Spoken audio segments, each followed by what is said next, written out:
You're listening to Nick DiPaolo on the Riotcast Network, riotcast.com. Hi, kids. How you doing? Good to talk to you again. Yes, it's Monday. Holy Christ, does it come quick. Even when you do comedy for a living. You don't have to be anywhere on a Monday a lot of the times. It sure do come quick, yo. What is happening? First of all, I want to thank people for their contributions. I know other podcasts call them donations, but I'm not a homeless guy laying in my own shit on a sidewalk somewhere. These are contributions. And you guys have been very generous, and I appreciate it. Let me name a few of the people that are making contributions, and you can do that. And this is on top of their $3.99 a month subscription, so it's very, I appreciate it, really, your generosity. Sam Whitfield, thank you very much. Dustin, don't have a last name, but very, very generous fella. Thank you so much. Dennis Paul, little shout out to Dennis. My boy Andrew Marshall with a nice contribution. It's a dangerous contribution. It's a contribution. Michael Corvin, very, very generous contribution. Jonathan Keller, thank you so much. Guys are in the holiday spirit. Paul E. Frederick, Paulie Boy, giving me a donation. Thank you guys so much. I have a little folder I keep track, so don't get pissed if I forget. It's just bad bookkeeping, but thanks a lot for that. Again, that's on top of their $3.99 a month, and quite generous. I thank you very much. I need every goddamn penny of it. Let's be honest. The podcast industry isn't exactly like working for fucking Death Row Records at this point. You know what I'm saying? Well, unless you're Adam Carolla and a few other guys. But thanks again. What the hell else? Riverhead was great this one. I'm coming in a little hot, aren't I? Yeah, I want to turn myself down. Coming in a little hot there. Riverhead was great this weekend. Suffolk Theater, Riverhead, New York. How about 350 people came out? How about that? Again, it blows my mind, even after 28 years, because it takes a while to get to that, like all 28 years for me, to pack a house or whatever. But it is. It really blows my mind when I, when I get to the theater, a few minutes before showtime and everybody's still being seated. And it blows my mind. I walk in and go, and these people actually planned ahead of time for this Saturday night to see me. And I will never take that for granted, ever. Unless I get really fucking famous and I'll be like, hey, I don't want green M&Ms or I don't want any fat chicks in the fifth row closer. That's what I'll really turn into. But until then. But no, great turnout as usual. I love that theater. It's like a little well-kept secret. In Riverhead. And again, they were, I know Riverhead because I watch Lockup, and the prison, which is right near there, probably a mile from the theater, I'm guessing, was featured on Lockup. But you people came out in droves, and it was awesome. You're always good. You're a little PC at the beginning, but every audience, I can say that with my act, is a little taken back by the first 10 minutes, and then they're like, oh, this fucking guy is not going to give in 1 inch, is he? Matter of fact, he's even getting more stubborn. But when you see people in the balcony, that's fucking, that's just, it makes it feel like it's worthwhile doing all this stuff. And, yeah, you guys are great. Even the girl yelling out about my shoes. I wear goddamn shoes. Okay, I guess they're considered saddle shoes, but they're men's shoes. Okay, this is probably the third or fourth time I've been on stage and some chick has a problem with them. Years ago down in Florida, I was in Tampa at the Side Splitters, and some dizzy blonde, dope. Why are you wearing those? Those aren't sexy. And I'm like, first of all, I wouldn't fuck you for practice, okay? Secondly, then I have to explain why I wear them. And a girl this weekend yells, who gets the saddle shoes? I was doing a bit about my wife and me burying her. And so once again, it catches the eye of some chick who doesn't realize they make these shoes from, they're not white and black. It's not like I'm a cheerleader for fucking Alabama. They're men's shoes, and they're expensive. The reason I wear them, and not that I owe anybody an explanation, but Robert Klein, used to wear these shoes. He wore, I think they were called Bucks back in the day, but he used to wear them when he was on Letterman all the time. And I thought, it's a nice casual shoe. Besides, I can wear Timberlands, which is a little too construction worker. You're supposed to be an artist. Look like I'm working for Con Ed. And sneakers are too informal. So this is right in between. It's a perfect shoe. And Robert Klein is one of my favorite comics of all time. Robert Klein, George Washington, one of the greatest minds. He founder of this country, one of the greatest forms of government. And how do we celebrate his birthday? With a mattress sale. You know my boy, Robert Klein. By the way, Google him on Letterman in the 80s and try not to laugh your balls off. So anyways, that's the origin of the shoes. Yes, they're male shoes, for Christ's sake. Stop it with that. All right? Chubby chick. Anyway, I don't even know who's... I'm saying chubby. I can't see who was yelling shit out. All I know, after the show, some chubette gave me the finger, so I was assuming it was her. I was assuming. I might be wrong. That's right. Have another fucking Kit Kat. Leave me alone for 5 minutes. Anyways, thank you, Riverhead. Well, let's do it again. I'd like to shoot something there, matter of fact. Maybe a raccoon, maybe a skunk, maybe a fat broad giving me a hassle about my shoes. No, if I ever do another special, like that's worth the effort. Jesus Christ. It's like putting up Les Mis by myself.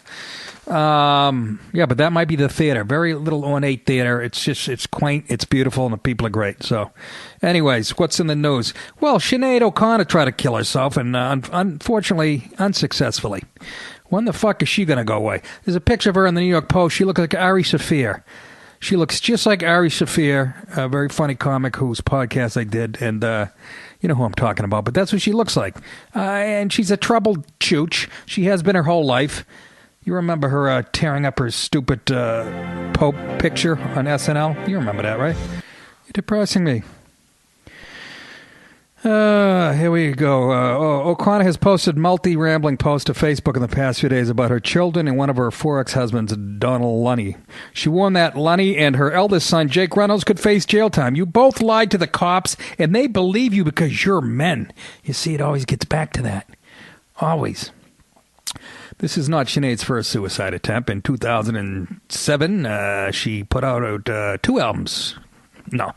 In 2000, she revealed on an Oprah TV show that she had been diagnosed with bipolar disorder and tried to kill herself on her 33rd birthday. Well, somebody help the broad out, please, or whatever. One way or the other. Either get her some, get her back on her meds, get her to a shrink, or get her a bigger gun, because I'm tired of it, okay? I got other shit to do. The Patriots lost this weekend. I got bigger shit to talk about. I got bigger fish to fry, okay? Sinead, where'd they get that picture of her? Is that even her? Looks like a fetus in the womb giving a high five to something. You feeling the funny. I don't have fucking time. Anyways, she's still alive.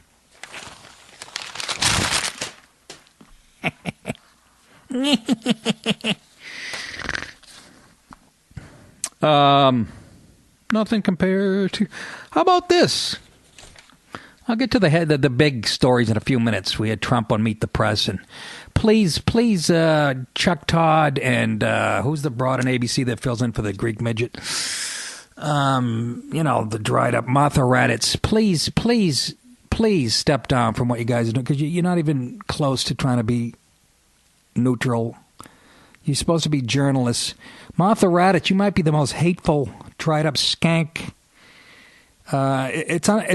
Somebody should sit down and explain to them what their jobs are on these shows, not to be fucking cheerleaders for the Democrats. It's fucking hilarious. I'm like Archie Bunker on Sunday morning when he used to sit in his chair and put on he'd even mention the anchor. I don't know if he said Peter Jennings, and he used to say to Edith, get a load of this Pinko or some shit like that. But I feel just like that watching these Sunday morning shows. My wife's telling me to quit cursing at the TV.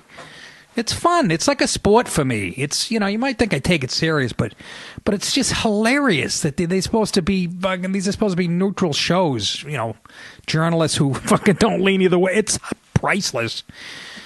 I'll get to that in a few minutes, because Trump was on there. They're busting his balls about comments he made about, people cheering after 9/11. in New Jersey. But let's stay on the suicide watch for a few minutes. I thought I'd bring you the happy show. An English teen committed suicide because she was allergic to Wi-Fi, her devastated mom said. They don't have any shots for that? Allergic to Wi-Fi. I would love to have this disease, and I have an excuse to be, computer illiterate. Jenny Fry, and again, I'll read the whole thing because I'm not buying it, but she suffered from blinding headaches, tiredness, and bladder issues. Those are the same things I have. It's not allergic to Wi-Fi. She's fucking allergic to getting old. Oh, she's 15. That doesn't work. But those problems her parents say were caused by electro-hypersensitivity. And I bring this up to my wife. She goes, yeah, that's an actual thing. And I'm like, when did you get so smart? Anyways, Jenny was getting ill, and so was I, her mother, Debbie Fry, said. I did some research and found how dangerous Wi-Fi could be. So I had taken it out of the house. Anybody else, you guys know about this shit? Again, I do bits in my act about all this shit causing cancer, like cell phones and stuff and laptops, and people say, oh, that's bullshit, and I always say, well, then how did Steve Jobs die? Was it fucking dandruff? I don't think so. Who spent more time around this equipment than he did? Guy couldn't even hold up his last invention. It was a 1.5 pound iPad. It weighed twice as much as him. Apple a day, my sister's ass. Anyways. But this woman said she pleaded with her daughter's teachers to allow her to work in rooms without Wi-Fi. Imagine. It's our worst nightmare. You check in a hotel, no Wi-Fi, motherfucker! But yeah, so she begged the teachers to put her in rooms that didn't have Wi-Fi. And they just ignored those requests, apparently. And she continued to get into trouble for skipping classes and acting out. But they refused. But my question here is, was she skipping class because she was getting sick from this shit? Or was she just being a rebel and already had emotional problems? What came first, the chicken or the Wi-Fi? You know what I'm saying to you? The least they could do was allow her to take them in rooms where she felt able to concentrate. But they wouldn't listen. That's what the mother says. They found her, and this part's sad. I'm not trying to be funny here, but they found her hanging from a tree near her home in Oxfordshire. I fully believe Jenny didn't intend to take her own life, her mom said. Of course, that's the natural reaction. But on November 19th, the coroner said he could not conclusively say that the young teen meant to kill herself. Well, she was hanging from a fucking tree. This is what I don't understand. Did you think... Either somebody else hung her from there, or what, she fell and her scarf got caught? I don't understand that sentence. He did not attribute her death to electro-hypersensitivity either, as there were no medical documents to prove it. The young girl left behind a suicide note writing, I am insignificant, an insignificant number on someone's screen, and so is my life. A tiny blip in the whole existence of the universe. Ugh. You see what I'm saying?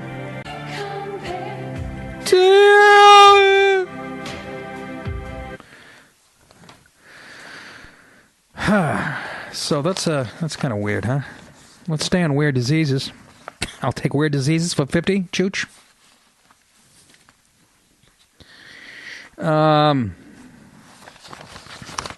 This is something I'd never heard of either. I guess I'm not ill-informed of such illnesses. Orthorexia. The clean eating obsession that makes you dangerously ill. I guess it's you can find it. Hashtag orthorexia. ORTHOREXIA. I guess it's popular like on Twitter. Hashtag orthorexia. But it's when you become fixated with eating clean foods. And there's a story here about, and boy, do I not have this disease. Eating clean foods. This woman, this again from London, but she was sick, she couldn't, she had a virus and she couldn't get out of bed, so she started going on the internet, and I'm like, well, how'd you get the internet if you can get out of bed? What, do you have the computer right in your sack? Come on. But she went on the internet and then became obsessed with eating super, clean foods and healthy remedies, holistic type things, and she started reading about the transformative effects of giving up meat and sugar and then carbohydrates, and then it went on from there. And, the results promised on health forums that said she'd feel more alert, energetic, and her her pursuit of wellness. She went vegan, this lady, then switched to raw veganism, just not touching any animal-based food products whatsoever, and anything that had even been cooked. And over 18 months, she dropped from 11 stone to 6.5 stone. I don't know what a stone is. I could have Googled it, but I'm like, fuck that. It'd be funny if I make something up. A stone is a really fat broad. Then 6.5 stone is a half the broad that fat. What? I don't know. She stopped menstruating. I'm going to get my wife on this thing. Became completely obsessed with detoxing and cleansing. You know what that means. She just spent half her life in the bathroom. I always say that to these people who go, I don't eat red meat. I eat vegetables only. And I always, well, you're going to live about, what, 6 minutes longer than me, and spending that 6 minutes taking a big runny dump. Well, congratulations. There's your vegan diet. See, I'd like a pork chop or chicken. I eat that stuff intentionally to block dumps like this. I'd rather cake my heart with animal fat than sit there doing this. I think you get the idea. It's just that they're so proud, these people that do this shit. I understand it. I understand a lot of it. It's like anything else. Moderation. You take the moderation. You'll be fine, okay? Don't eat don't eat steak 5 times a week, Have it a couple times a month. But don't cut it out completely. But she stopped menstruating. And, she started becoming fanatical. I guess this happens to a lot of people. You can check it out on friggin' Twitter. Except for me. You know what I had before I sat down to do the show? I'm not shitting you. 2.5 slices of pumpkin pie. Not even homemade, like fucking Marie Callender's or some shit. There's enough chemicals in there to take out a fucking Indian village. I'm shoveling it in my face. Let me put some of that fake fucking whipped cream on top of it. This lady's case is a textbook. Let's call her Jane. Why do I give a shit? It's in a public. Her last name's Armstrong. It's a textbook example of orthorexia nervosa. The term was coined in 1997 when Dr. Stephen Bratman wrote of his personal experience of evangelical eating. You gonna blame this on the fucking Christian? You Jew motherfucker! That's the last time you go over my head again, you motherfucker! Okay, be careful. It was Pesci and Casino. I'm spicing up the fucking article. Dr. Bratman spoke of his personal experience of evangelical eating. He wouldn't eat vegetables picked more than 15 minutes earlier. Well, first of all, what did you do? Follow a Mexican around in Northern California before you ate? And insisted on chewing every mouthful 50 times. My dad used to chew everything. But just chew the shit out. He'd be ice cream. He'd be chewing it for 5 minutes.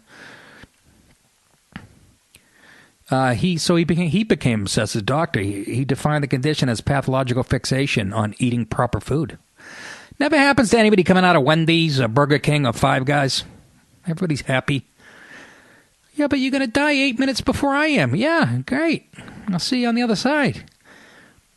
A bit like OCD and closely connected to anorexia nervosa, although sufferers are concerned with quality rather than quantity of food, orthorexia has yet to be officially recognized as an eating disorder by the Diagnostic and Statistical Manual of Mental Disorders.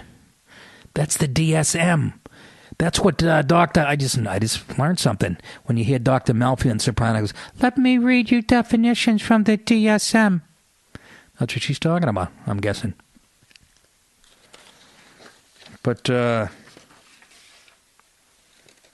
it's not just women who succumb to this disease. Kevin Gianni, 36, nothing sadder than an Italian who goes for this shit. His Uncle Junior said, we taught the fucking world to eat. And you're eating this horse caca. He suffered with this orthorexia on and off for almost 6 years. He became a raw food vegan after being introduced to the concept by a friend because he became preoccupied with his family's history of cancer. Now I can't blame this guy. I had a close friend, close enough. A comedian named Kevin Knox. You guys who are fans of the Boston comedy scene, very, very funny guy, Kevin Knox, whose whole family, he lost his both parents, I think 2 sisters to cancer. I think he was the only one left. And sure enough, he was diagnosed with cancer. And they wanted to put him on chemo and everything. And he said, fuck you. My parents went on chemo. My sisters did all that. And they were dead within a couple years. And they gave him, and God bless his soul, by the way.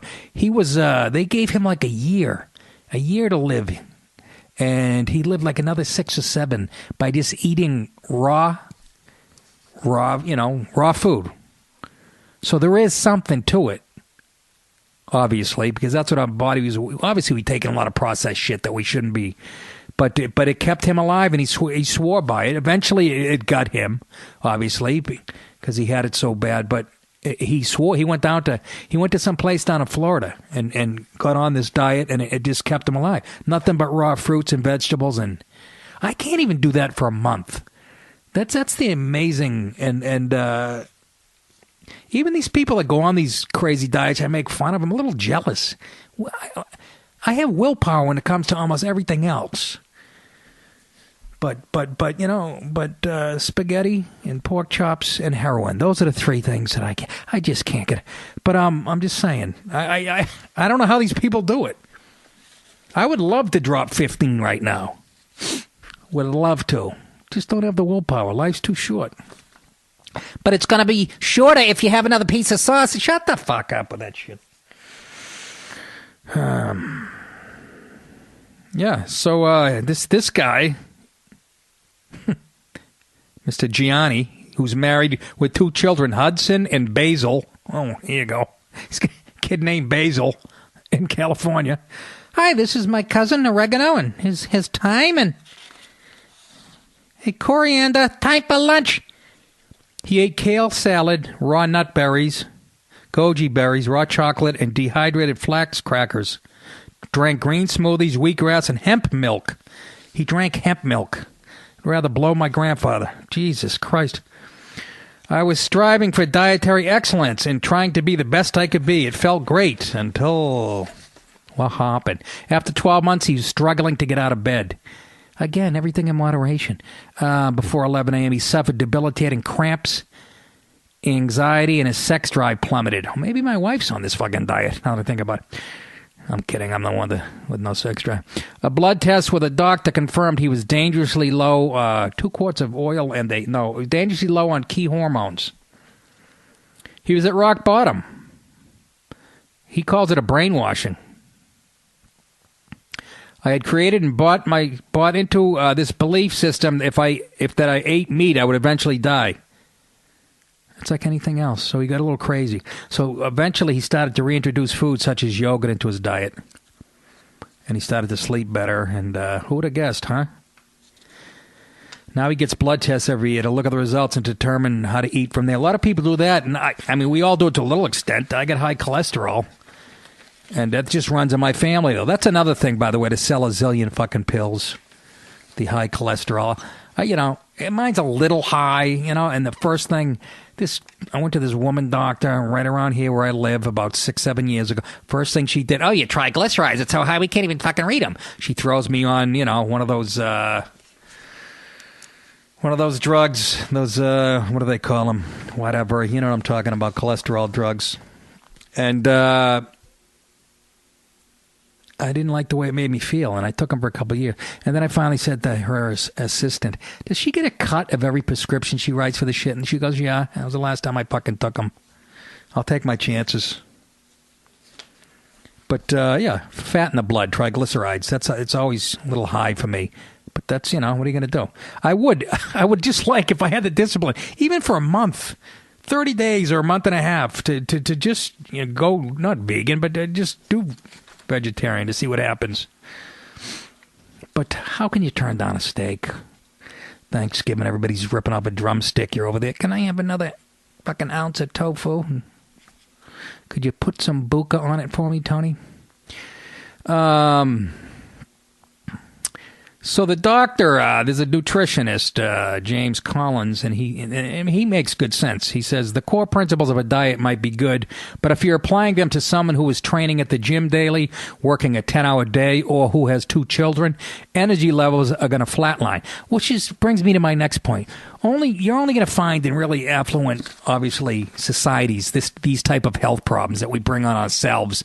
There's kids all over. There's kids in Ethiopia, fucking scrounging through garbage and drinking dirty water and chasing a fucking rat with a stick so they can have lunch, and we're over here going, I'm not going to touch any meats, any dairy. It's just another sign of affluent societies. You don't find these problems anywhere else,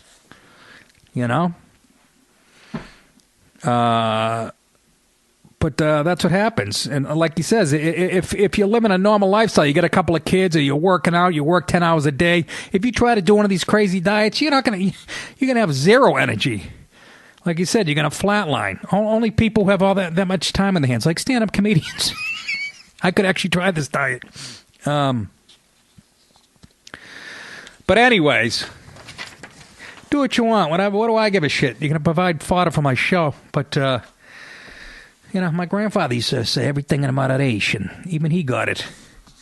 And then he'd drink a half a bottle of wine and try to choke my grandmother because she wouldn't dance with him at dinner. True story, by the way. Everything in moderation. Does that include you choking Grammy? Funny bastard. But my grandfather, it's so funny. This guy was born in 1885, and, he used to make his own red wine. I actually stepped on the grapes for him as a kid. How Ginzaloon is that? And, but he used to swear that red wine, he'd give it to us kids. My mother used to have a fit, and then give us the keys to the tractor. No. And, he used to drink red wine, a couple glasses a day at lunch and at dinner, and that's all you read about is the positive benefits of the antioxidants in red wine and grapes, and guy was ahead of the curve, you know what I mean? And he died at 93. He smoked Pall Malls and Camels unfiltered his whole life, but I understand what you're going to say. Well, he probably didn't he did, it's true. He came over from Italy, so he had, that Mediterranean diet. He wasn't eating fucking Hot Pockets at 3 a.m. while watching porn. Who does that? None of your fucking business. None of your business. Nick, do you do that? No! No, no, no, no, no, no, no, no, no! No! No, no, no, no, no, no, no, no, no, no, no, no, no, no! No! Not this fucking time! No fucking way! No fucking way! No fucking way! No fucking way, mate! So if you know anybody with orthorexia, get them some dirty foods. Pin them down, knock the kale fucking sandwich out of their hands, pin them down, and just get like a pound of Oscar Mayer bologna and dip it in mayonnaise and jam it down their gullet. I'm telling you, it'll do them wonders. Nothing compares to you. Just the bowel movement part of being a vegan's got to be I wouldn't want to be around a chick accidentally, lets one fly. It's like the fucking gas Saddam used on the Kurds. You're curled up with a dead baby in your hands on a sidewalk because your girlfriend farted after a smoothie.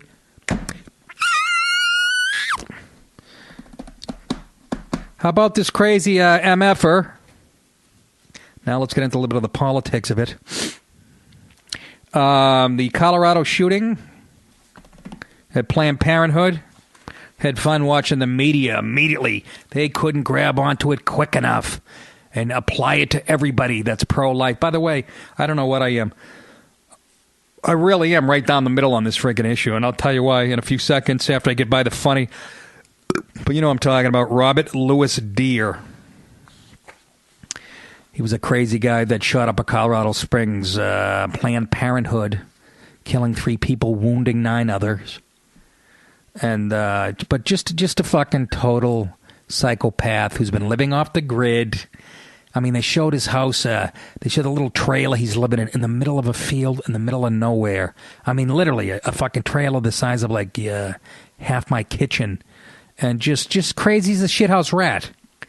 And, of course, the media, CNN, just, he was mumbling something about baby parts. And even if he fucking was, okay, it's so clear from reading anything about his history, he's mentally fucking ill. But you see how quick the left-leaning media is to grab somebody like this, who's obviously an extremist, and want to paint everybody who's pro-life with that same fucking thing? Well, see, we told you these people. It's all because of talk radio. And they did this after Gabby Giffords was shot. Remember, they tried to blame the congresswoman that got shot in Arizona on Sarah Palin because she had little targets on her when she was running. Remember, on her map?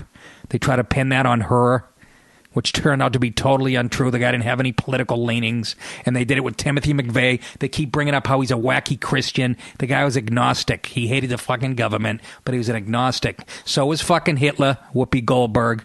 They can't, they want to, it's so fucking, it's so predictable. So, and so they want to, this guy's totally nuts and an extremist. And they tell you, and they're going to lump everybody who is on that side, the pro-life side. But when it comes to terrorism, they do just the opposite, don't they? Huh? When there's a terrorist attack, don't you dare lump these in with moderate Muslims. These are extremists.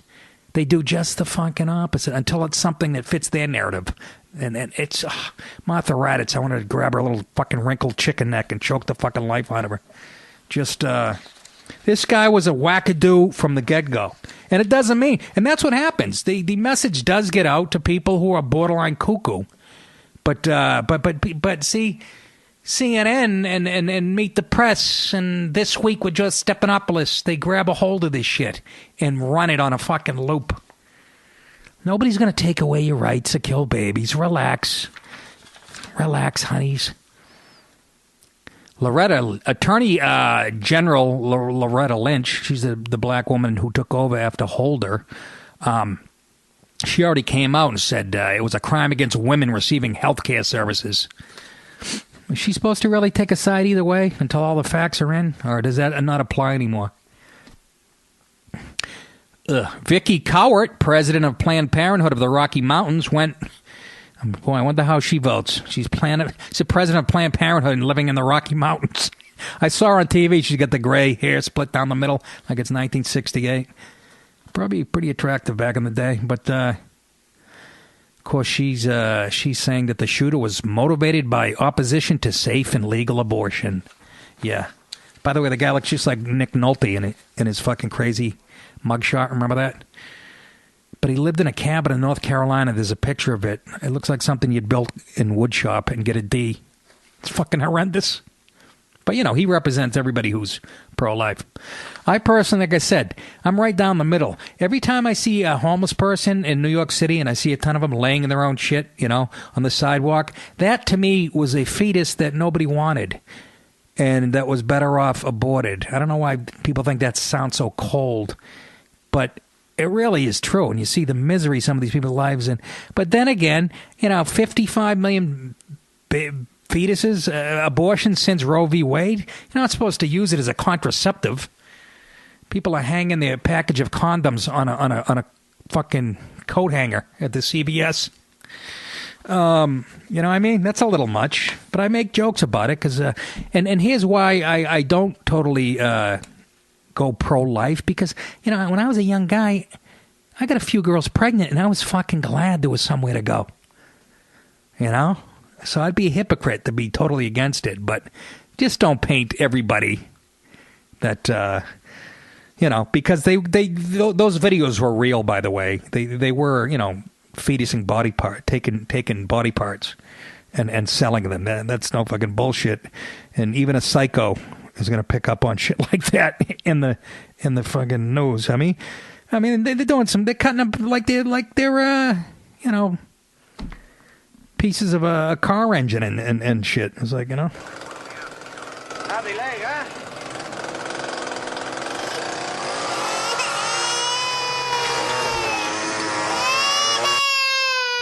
All right.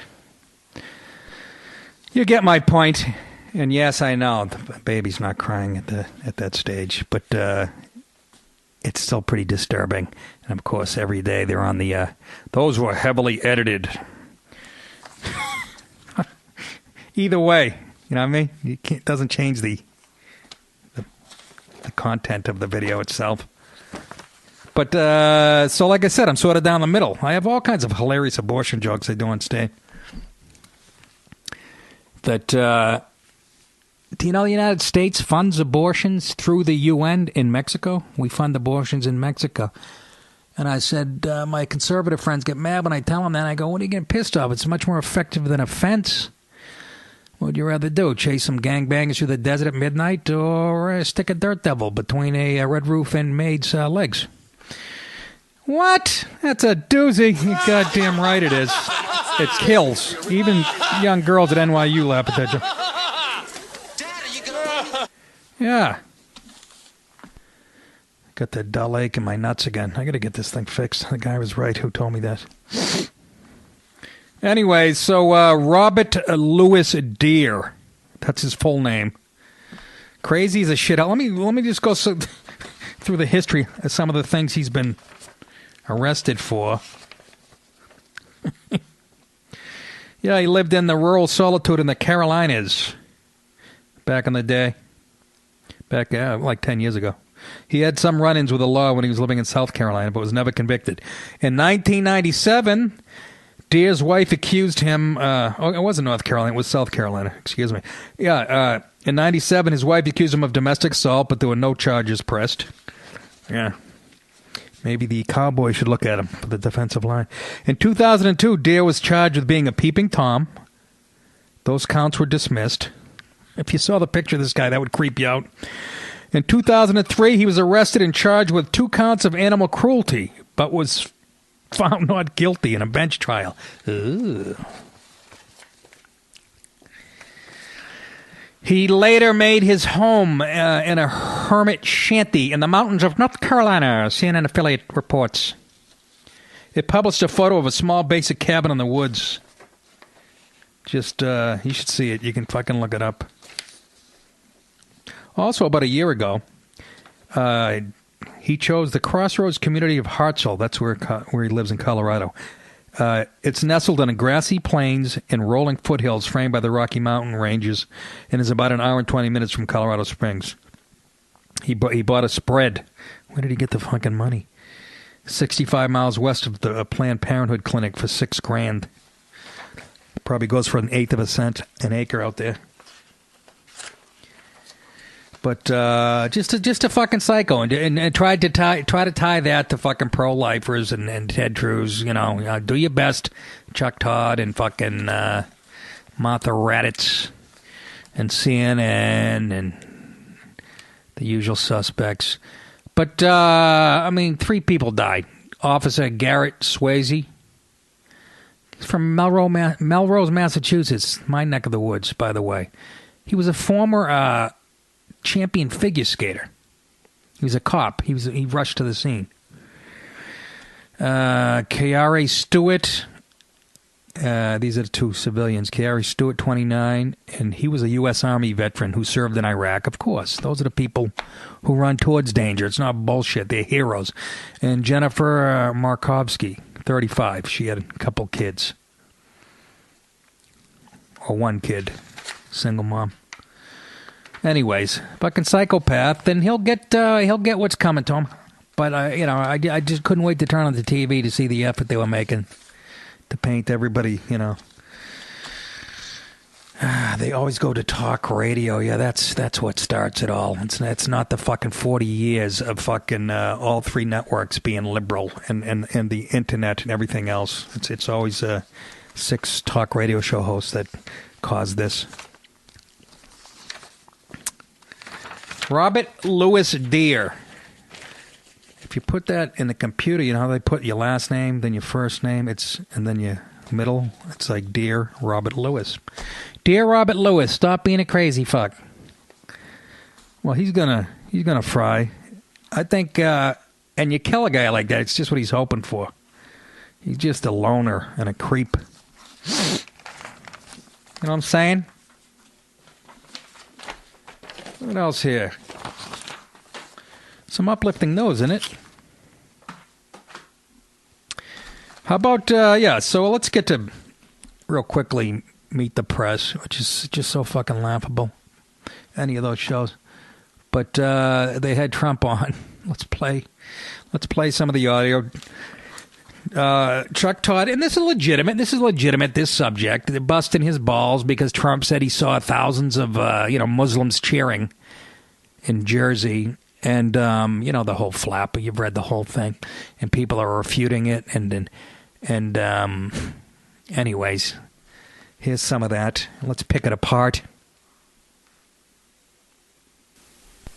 Mr. Trump, welcome back to Meet the Press. Good morning. Let me ask you about these claims this way. You demand, and you've demanded of me, pinpoint accuracy when we report on things about you, including, for instance, your net worth. Why shouldn't we demand the same pinpoint accuracy in the claims that you make? Is it any hypocritical of you calling us out? No, that's a good point. You should claim a pinpoint accuracy from Donald Trump, but you should also do it for Hillary Clinton, too, you motherfucker!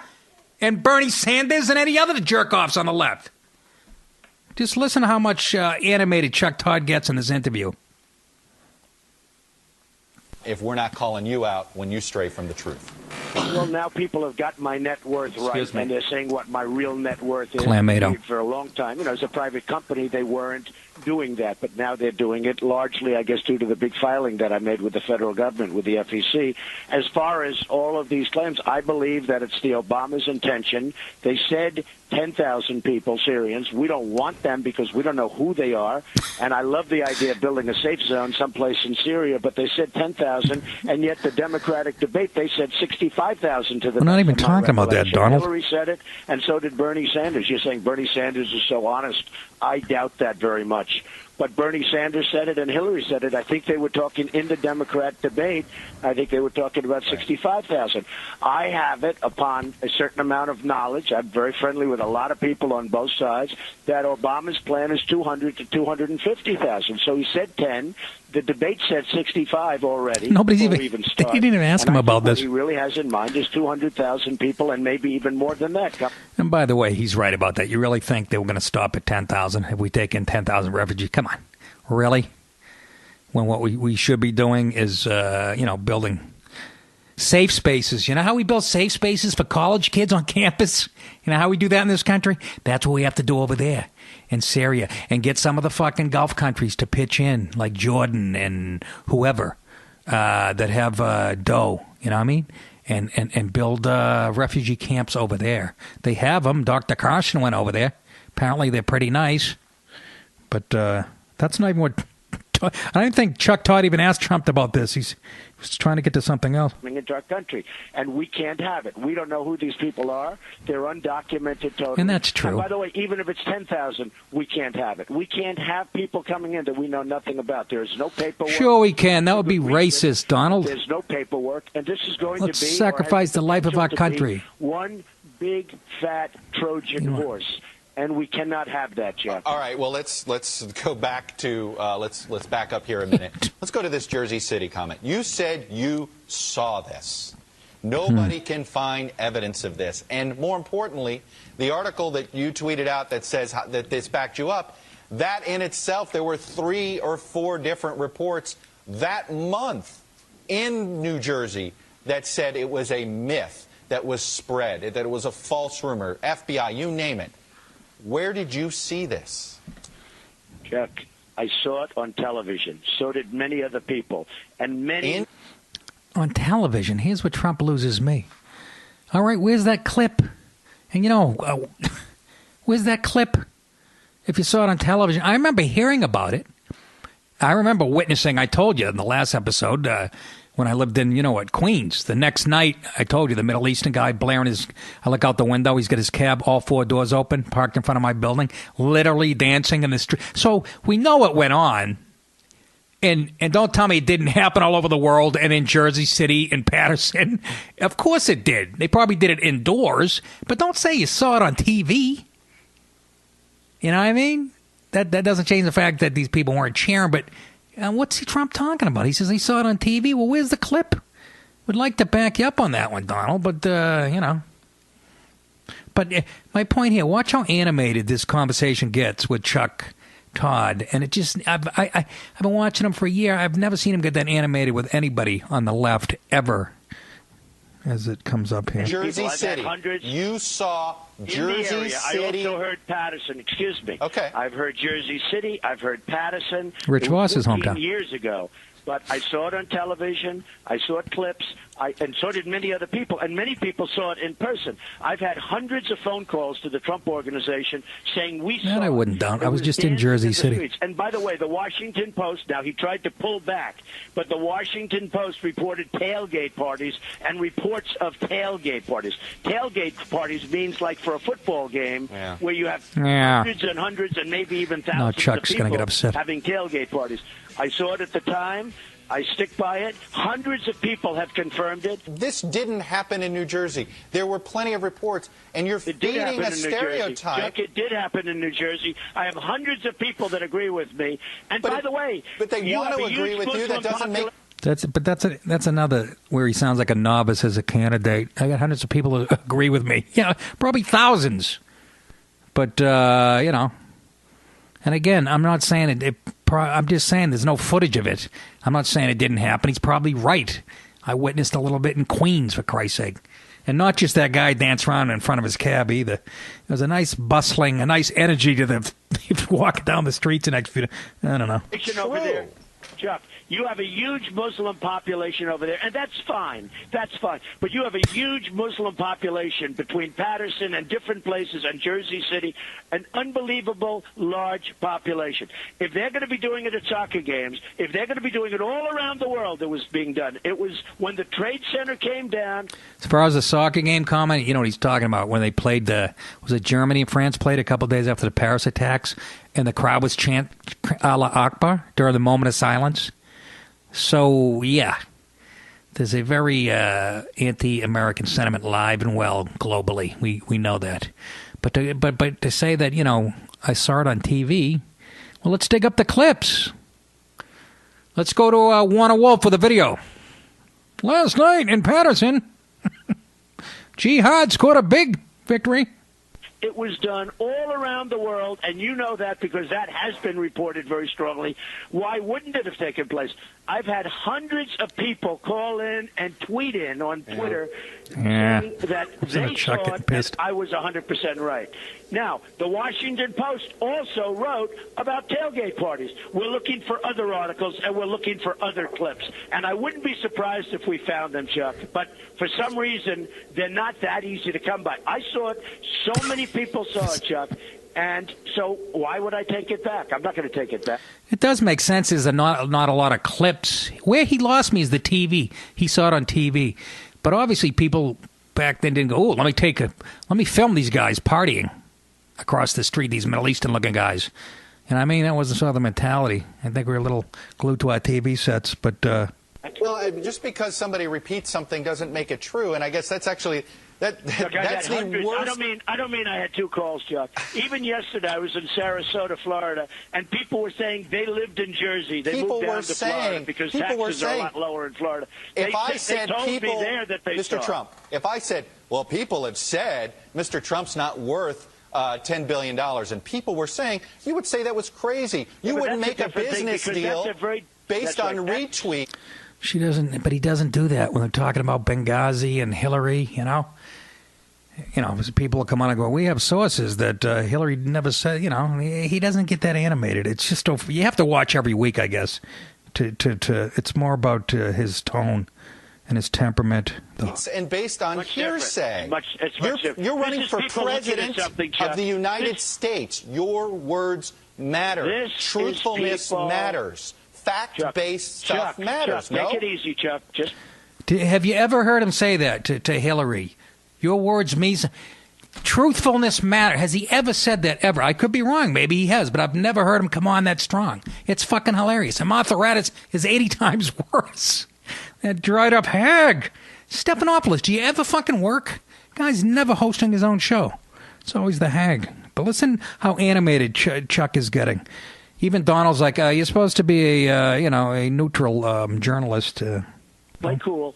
This is people in this country that love our country that saw this. By the hundreds they're calling, and they're tweeting. And there's a lot of people in Sarasota. People were telling me yesterday they used to live in New Jersey. Mm-hmm. They remember it vividly. They thought it was disgusting. So these are people that saw it, too. The Washington Post reported it. Other people, many, many people have seen it. The Post reported about it. That's the guy he was making fun of, I guess, who now works for the New York Times, I believe, but he used to write for the Post. He wrote an article saying that this was going on. He's got like a kind of, I don't know if it's Parkinson's or whatever, but he's the one that Trump was supposedly mocking, which he was, by the way. And again, as a comedian, that really doesn't bother me because, you know, especially me, I have no feelings, and everybody deserves mocking, especially somebody who writes for the New York Times. And if he's being untruthful to me, that's the first thing I go after. And I know you're thinking, well, that's an asshole move. Well, I'm a fucking comic. There are no rules here. You know, if I get in a fight with a woman, I'm going to think of the worst word that hurts their feelings, and or whatever. You know, that's just how it works in the world. But Trump's up there. They have clips of him like shaking, like imitating the guy, and then he says, I did not know he was disabled. You got to be fucking... But you know what? The fucking media lies every day about whether it's Hillary and fucking Benghazi, and I mean on a national level, or whether the IRS was targeting conservative groups. They fucking lie every day and repeat those lies. So fuck you. Trump's fighting fire with fire. Truth hasn't mattered forever in this country when it comes to the media. So now you get somebody on the right. Well, I don't even know if you consider him on the right.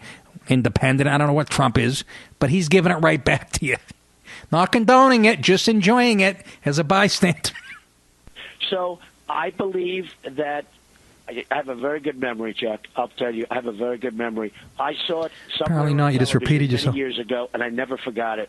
And it was on television, too. Let me ask you about your reaction to what happened in Colorado. Okay. Well, I think it's terrible. I mean, terrible. It's more... All right, whatever.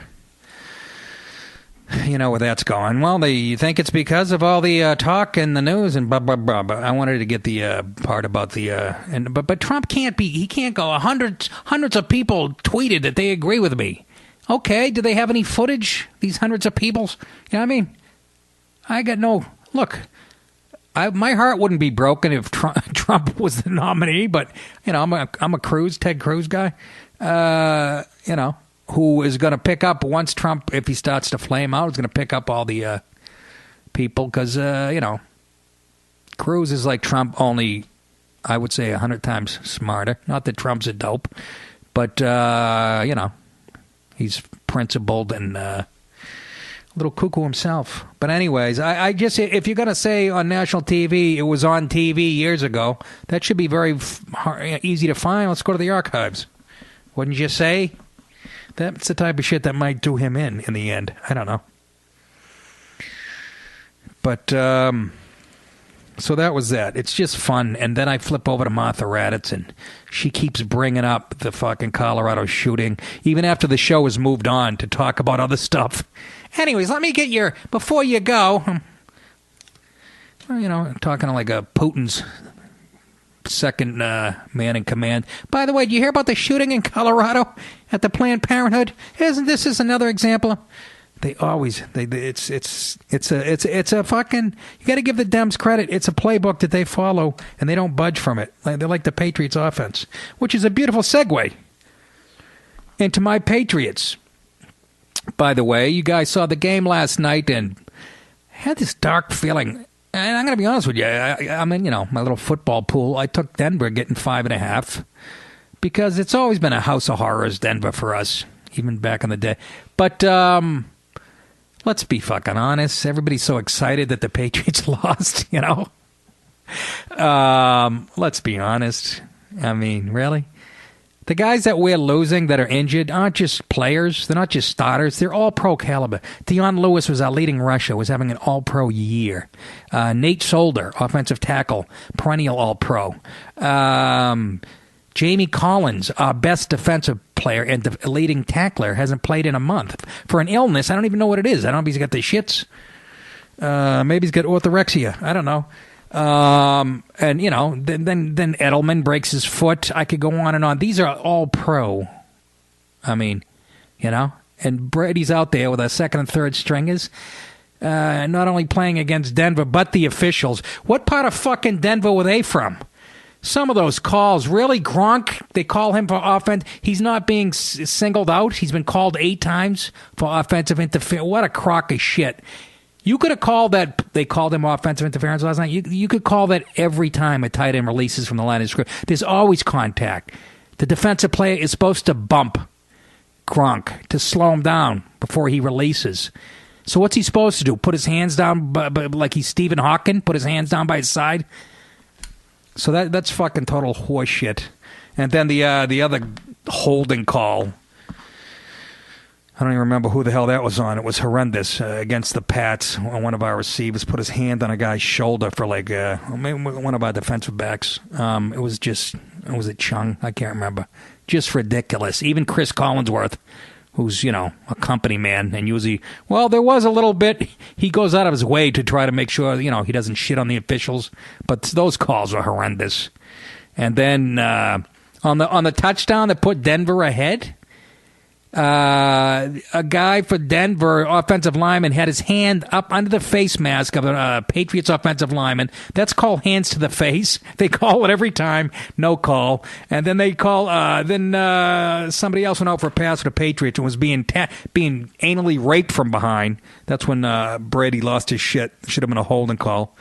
And again, whatever. I'm just saying, do you think really? Do you really think when the Pats get healthy, and Edelman will be back, they say, for the playoffs, and Gronk, by the way, I don't know what to believe. They're saying it's not that serious. It's weird. Right after the game, I went online and said ACL, MCL, somebody put out there. And I don't know if they were just busting chops. And but you saw when they finally stood Gronk up, and when I saw the replay, I was a little relieved because it's not like the first time he hurt his knee, when his foot was... When you get in trouble is when your foot is planted and somebody drills you right in the knee. You know what I mean? But his foot was... That wasn't the case. It was in air, and the guy caught him right on his kneecap with a helmet, and it sort of... hyperextension is what it looked like. But which doesn't... I mean, he was in some serious friggin' pain. And again... I'm doing this at 4 o'clock on Monday. I don't know the extent, but the few reports I have read from ESPN, some source said it doesn't seem that serious. You saw him stand up, and he started to put weight on it when he went to get on the cart, and that's when I was like, we might have a chance here. But you going to tell me, Denver, you want to see us in the fucking playoffs, really, with a healthy Gronk and Edelman? You couldn't beat our second stringers with help from the refs. It took overtime. How about fucking Brady? Nobody even talks about it last night. Yeah, I know, my Brady man crush. And if you were from Boston, you'd be blowing him too. How about him getting the ball back with, what, a minute or something left and putting us in field goal position? And Gostkowski, who's as good as Vinatieri ever was. No, nobody even talks about how easy Brady got us down into field goal position. That loss didn't bother me a fucking bit. It was actually, I'm glad they get it out of the way, because when you go undefeated like in 2007, there's more pressure on you. 2007 was it, or 2008? I can't even remember. But the pressure builds and builds. It's kind of like, to me, it's a little bit of a relief. But I find these Bronco fans, I found these guys online, a couple of black dudes who just have me belly laughing. I think they're Broncos fans. The one guy admits to jumping on the bandwagon, but listen to these two guys. They were cracking me the fuck up. That's why I love this country. First of all, let's play. Even though it was on NBC, you gotta hear this shit. I heard that 400 times yesterday. CBS, I beg of you. Again, it was on NBC last time, but I'm just saying, if you watch all the games. Listen to these two so-called Bronco fans, couple of brothers, just cracking me up. Grown man business. Click, clack, baby. Grown man business. He's saying grown man business. This is right after the Broncos. One guy's got he's got a Broncos cap on, and like a beard, almost like an ISIS beard. He's the one going grown man business. They go, it's click, clack, baby. If somebody can fill the white fella in on these type of shit, but these guys are so funny. Business. Grown man business. The Tom Brady era is over. Grown man Tom Brady business. era is over. That's what I'm talking about, baby. Brock That's what I'm talking about. I said he was a good quarterback. Ain't no New England Patriots hat coming in his house. That's right. And I predicted that Brock, the future of the Broncos, he's the future of the Broncos. Grown man business. You better hope not. Back, baby. That's football right there, baby. That's football. In the snow. Yeah, they tried to give the game to the Patriots. Nah, you can't give the game to the Patriots. Nah, you can't. And look at It's our year, baby. It's our year. And look at the play. A sweep left. Look at the blocking on that play. Beautiful, beautiful. That's football, baby. Championship style football. Grown man business, baby. Grown man business. Click clack. We in the house, baby. Hey, Click, Brock, clack. you showed me, brother. You showed me. Talking about Brock Osweiler. This guy 2 weeks ago. Yo, I seen that Brock play. He's a good quarterback. I ain't worried about Patriots. He's good. We ain't worried about, he's... We'll see you in the playoffs, motherfuckers. Peyton Manning. Good. He's the future. He's the future. He's the future. That's right. I feel good. If Peyton Manning retire next year, I feel good. That's right. We got Brock. I told you that guy's a good quarterback. It's our year. That's right. It's our year. Right. Defense. AFC champions, baby. Running game. That's right. Throw a game. Yep. Number 58 had a good game. The linebacker for the Denver Broncos, dominant, baby. What's his name? Von Miller? Yeah, Von Miller. Hey. The defense did their job in the second half. They made their adjustments. It was outstanding game. Hey, I'm a Bronco fan now. He's a Bronco fan now. Baby. That's right, Broncos, baby. See this? That's right. You see this? It's his hat. It's grown man business, baby. I might have to break down and buy a hat. Broncos. That's right. That's right. Yeah. Patriots, your undefeated era is over with. Baby. First loss, baby. First of many. Yeah, and the First of many. Y'all got to see Houston. Yeah, and then Y'all got to see Houston. A physical defense. We said it. They have problems. Defense. They have problems. That's right. Grown man business. That's right. Yeah. Somebody get them. Imagine throwing them in the booth and getting rid of Jim Nantz and Phil Simms and everybody else and just throwing these two guys in for every Sunday. Oh, can you imagine how great TV could be if we did shit like that? But anyways, don't get too excited, Denver. And it's because, we're going to fucking just break your hearts in a month or so if we do run into you again, if you even make the playoffs with Brock Osweiler. Please. But, I got to find out what happened to Gronk. Anyways, kids, that's about it. Fun, huh? Go to, and write this down, folks, subscription model. You can hear 3 or 4 shows a week. If you pay $3.99, go to connectpal.com/Nick. Connectpal.com/Nick. And people are signing up by the droves already, baby. Very happy. And you can make contributions like these guys did. But $3.99 a month gets you 2 to 4 more shows. This one will be on the Riotcast Network, the free one, at the beginning of the week. And you know how it works. And check into my page, and maybe I'll do an update from the road, make a little dumb video on my phone. But I'm not much for that horse shit. But apparently people like it. Connectpal.com/Nick. Thank you again, people that came out to Riverhead. Come see me this weekend at the home of the Patriots, the aforementioned Pats. I'll be at the Comedy Scene right there in Foxborough, right next to the stadium. The Comedy Scene, Friday and Saturday night, the 4th and the 5th. And I'm getting tickets. I'm working on it. Have never been to a game at Gillette. I mentioned that. And they're playing the Eagles at 4 o'clock. But do I want to be in the, watch a, Gronkless, Edelman-less team against the Eagles? Anyways. January, I'm at Levity Live, West Nyack, New York. That's right over the Tappan Zee Bridge from Westchester. The 8th, 9th, and 10th of January, Levity Live. And then 14, 15, and 16, Zanies in Chicago. And then January 23rd, Sports Haven in New Haven, Connecticut. And then I'm doing something in February at the Music Hall in Portsmouth, New Hampshire. It's a bunch of Boston comedians. Mike Donovan organizing it. Very funny guy who was in that Barry Crimmins movie, by the way. All right, kids. Again, connectpal.com/Nick. Jump on the bandwagon, baby. Talk on big man business. All right? I'm out. Lee, tell them how I feel. I love you for helping me to construct of my life, not a tavern, but a temple. I love you because you have done so much to make me happy. You have done it without a word, without a touch, without a sign. He's a fag. You have done it by just being yourself. Perhaps, after all, that is what love means. And that is why I love you. Have a good one, everybody.